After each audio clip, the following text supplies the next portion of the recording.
안녕하세요. 반갑습니다. 오늘도 해성교회 온라인 주일 가정 예배 나오신 모든 분들을 진심으로 환영합니다. 우리 찬송가 210장 찬양하면서 오늘 예배를 시작하겠습니다. 찬송가 210장입니다. 시온 성과 같은 교회 그의 영광 한없다. 허락하신 말씀대로 주가 친히 세웠다. 반석 위에 세운 교회 흔들 자가 누구랴. 모든 원수 애워싸도 아무 근심 없도다. 생명샘이 솟아나와 모든 성도 마시니 언제든지 흘러넘쳐 부족함이 없도다. 이런 물이 흘러가니 목마를 자 누구랴. 주의 은혜 풍족하여 넘치고도 넘친다. 주의 은혜 내가 받아 시온 백성 되는 때 세상 사람 비방해도 주를 찬송하리라. 세상 헛된 모든 영광 아침 안개 같으나 주의 자녀 받을 복은 영원 무궁하도다.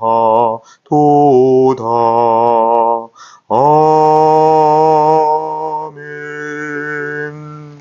하나님 말씀은 사도행전 1장 8절입니다. 사도행전 1장 8절 다 같이 읽습니다. 오직 성령이 너희에게 임하시면 너희가 권능을 받고 예루살렘과 온 유대와 사마리아와 땅끝까지 이르러 내 증인이 되리라 하시니라. 아멘.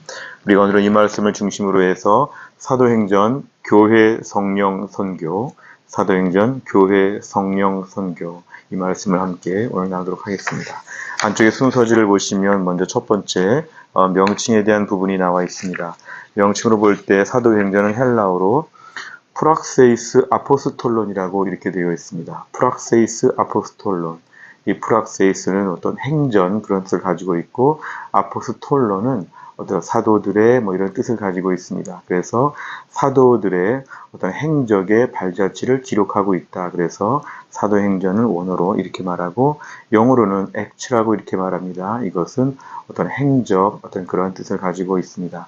우리말로 볼 때도 사도행전은 사도들의 어떤 행적을 기록한 책이라 그래서 사도행전 이렇게 되어 있습니다.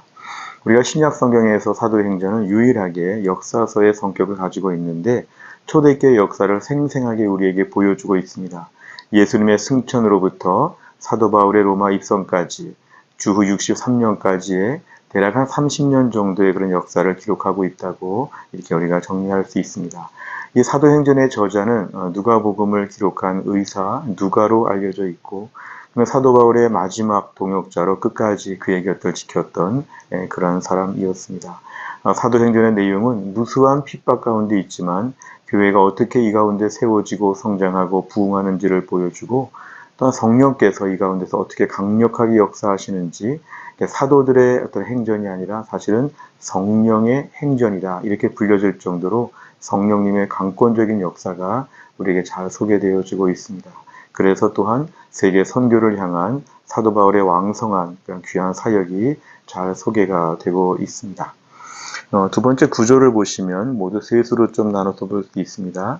사도행전 1장 8절에 나온 대로 예루살렘과 유대와 사마리아와 땅끝까지 복음을 전한다. 그래서 1장부터 7장까지는 예루살렘에서의 증거, 그다음 핍박을 통해서 8장부터 12장까지 흩어질 수밖에 없는 가운데 드디어 유대와 사마리아까지 이제 복음이 전파되는 내용이 나오고 마지막 13장부터 28장까지는 사도 바울의 1차, 2차, 3차 전도 여행이 잘 소개가 되고 또 사도 바울의 체포와 또 로마의 재판을 받으러 가는 과정 가운데 이제 로마에 도착하는 내용까지가 나와서 28장 마지막까지는 땅끝을 향한 증거라고 이렇게 전해지고 있습니다.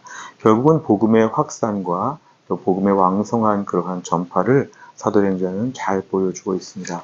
우리 세 번째를 보시면 주제에 대한 것인데요. 첫째는 교회는 핍박 속에 성장한다 그랬습니다.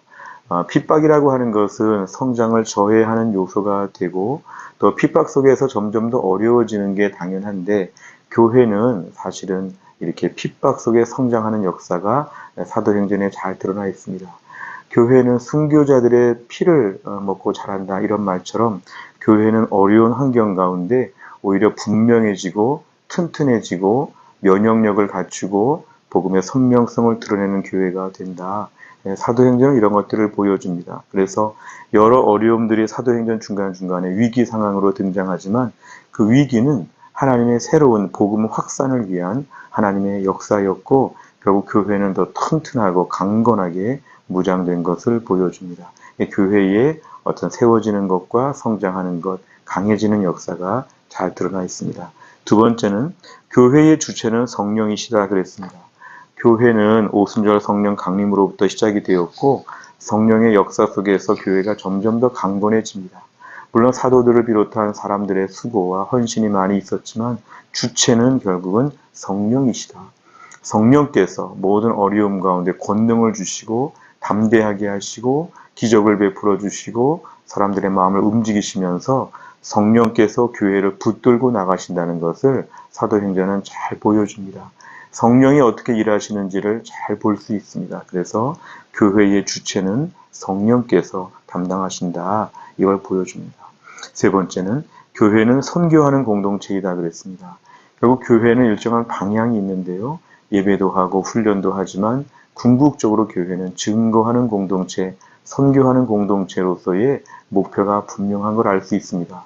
사실 예루살렘 교회는 조금 더 이렇게 안쪽으로 좀 집중했다면 안디옥 교회를 중심으로 해서 이방 선교, 세계 선교의 이제 출발이 시작이 되게 됩니다. 또한 교회는 그렇게 할 때 부흥되고 그렇게 할 때 은혜를 주신다. 은혜와 모든 축복의 용도는 선교하는 공동체 역할을 잘 감당하도록 하나님이 주신다. 그러니까 복음은 유대인들에게 또 예루살렘 땅에 갇혀 있지 아니하고 전 세계 열방 이방인들을 다 주 앞에 나와서 예배하도록 예수님 앞에 무릎을 꿇도록 만드는 놀라운 역사가 처음부터 있었다는 걸 우리에게 보여줍니다. 네 번째 적용을 보시면 첫째, 담대한 마음으로 교회를 섬긴다 그랬습니다. 교회를 섬길 때 우리는 좀 낙심할 때가 있습니다. 자꾸 이런저런 어려움이 생기고 마음이 상하고 이런저런 좀 불편한 일들이 있을 때 어렵다 이런 마음을 갖지만 원래 교회는 태생적으로 핍박과 환난을 전제로 합니다. 사탄의 영적인 공격이 있고 또 성도들을 단련하시는 하나님의 계획이 있으셔서 교회는 반드시 어려움이 일정 부분 이렇게 질량 보존의 법칙처럼 고난 보존의 법칙이 있는데 문제는 담대함이 필요합니다. 이러다가 망할 것이다 이렇게 생각하면 큰일 납니다. 이러다가 튼튼해지겠다 이렇게 마음을 먹는 것이죠. 교회 공동체는 그래서 담대한 마음으로 섬길 수 있도록 우리가 결심하고 어려움이 오면 이 어려움은 넘어가는 것이지 어려움 속에서 잘못되지 않는다. 이런 담대함이 우리에게 필요합니다. 두 번째, 교회는 성령님을 의지해야 된다 그랬습니다.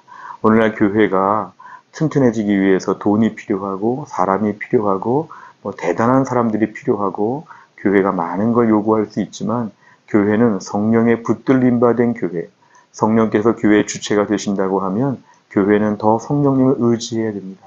함께 모여 기도하고 성령의 도우심과 은혜를 간절히 사모하는 것, 교회가 집중해야 될 것은 성령님을 의지하는 것입니다. 코로나 이후에 혼란스러운 가운데 있지만 교회가 살 길은 더 성령님께 의지하는 것입니다. 내 생각과 내 능력과 모든 걸 내려놓고 성령님 도와주시고 성령 충만함으로 섬기게 하여 주시옵소서. 교회 많은 어려움을 성령의 능력으로 감당하게 하여 주시옵소서. 성령을 의지하는 태도가 우리에게 명확해야 됩니다. 성령께서 주체가 되시니까 알아서 하시겠다? 그렇지 않습니다. 성령님은 인격적인 분이셔서 우리에게 기도하고 의지하기를 원하십니다. 성령님의 도움을 의지하는 교회가 될 수 있도록 우리가 섬겨야 합니다. 마지막 셋째, 선교하는 교회가 되어야 된다. 우리가 힘들고 어려울 때 선교를 아직 할 수 없다든지 우리는 선교하기엔 좀 무리가 된다든지, 그러나 교회는 선교할 때 진짜 교회가 됩니다. 그리고 선교하는 교회가 은혜를 받습니다. 선교하는 교회가 물질도 생깁니다. 선교하는 교회가 동역자들도 생깁니다. 교회가 방향성이 없으면 고인물처럼 돼서 우리끼리 돈 다 쓰고 우리끼리 시간 다 쓰고 우리끼리 자축하면서 우리끼리 세상의 사명을 외면할 수 있습니다. 교회는 방향성, 이렇게 은혜 받고 축복받고 훈련받고 성숙하고 성장해서 선교하게 하여 주시옵소서.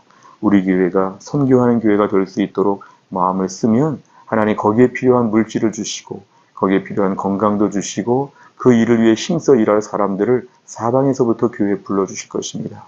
교회의 진정한 부흥은 자체로서의 의미보다는 주의 선교를 감당하기 위해서 부흥을 주옵소서 기도하면 하나님 반드시 우리에게 부흥을 허락하여 주실 것입니다. 선교하는 교회로서의 정체성을 명확히 하는 것, 이게 사도행전의 중요한 교훈입니다. 오늘 말씀을 중심으로 해서 사도행전의 역사가 28장으로 끝났지만 우리 교회로 말미암아 사도행전 29장 이하의 역사가 쓰여질 수 있는, 쓰임받을 수 있기를 간절히 바랍니다. 기도하겠습니다. 하나님 아버지 감사합니다. 오늘도 우리가 7월의 첫 번째 주일을 마치고 저녁에 가정에서 온라인 주일 가정 예배를 드리게 하심을 감사합니다. 힘들고 어려운 때에 가정에서 예배를 드리게 하시고 우리 집이 교회가 되고 우리 식구들의 믿음의 동역자가 되게 하여 주심을 감사합니다. 하나님, 사도행전을 보았습니다. 어려운 가운데 교회가 세워지고 강해지고 주의 일을 귀하게 감당하는 걸 보면서 우리가 오늘 교회를 섬기면서 나약하지 않게 하시고 겁을 먹지 않게 하시고 담대한 마음으로 이 태생적인 고난과 환난을 이겨가는 교회로 우리 해성교회가 든든히 세워지게 하여 주시옵소서. 성령께서 교회를 붙들고 지키신다면 우리가 더욱더 성령님을 의지하게 하여 주옵소서. 여러 가지 인간적인 인프라와 조건들을 가지고 교회를 판단하지 아니하고 성령의 강력한 역사와 주권적인 임재하심과 강력한 권세를 의지하여 교회가 부흥하게 하여 주시고 초대교회처럼 놀라운 부흥의 역사, 기적의 역사, 은혜의 역사가 우리 교회에 펼쳐질 수 있도록 하나님이 함께하여 주옵시고 성령님 우리를 불쌍히 여겨주시고 빚으시고 녹이시고 우리를 새롭게 하여 주시옵소서. 무엇보다 하나님 기도하옵는 것은 선교하는 교회가 되기를 위해서 사도행전 같은 교회 역사를 우리 교회에 주시옵소서. 사도행전 28장 이하의 29장부터의 역사를 써나가는 우리 해성교회가 되게 하여 주시고 전 세계 열방의 복음을 전하며 이웃에게 복음을 전하며 하나님의 일에 귀하게 쓰임받게 하여 주시옵소서. 하나님 함께 하신 모든 성도들을 축복하시고 다음 한 주간 주의 은혜로 살게 하여 주시옵소서. 감사드리며 예수님의 이름으로 기도하옵나이다. 아멘. 함께 하신 모든 분들 진심으로 감사합니다. 다음 한 주간 주 안에서 승리하시길 바랍니다.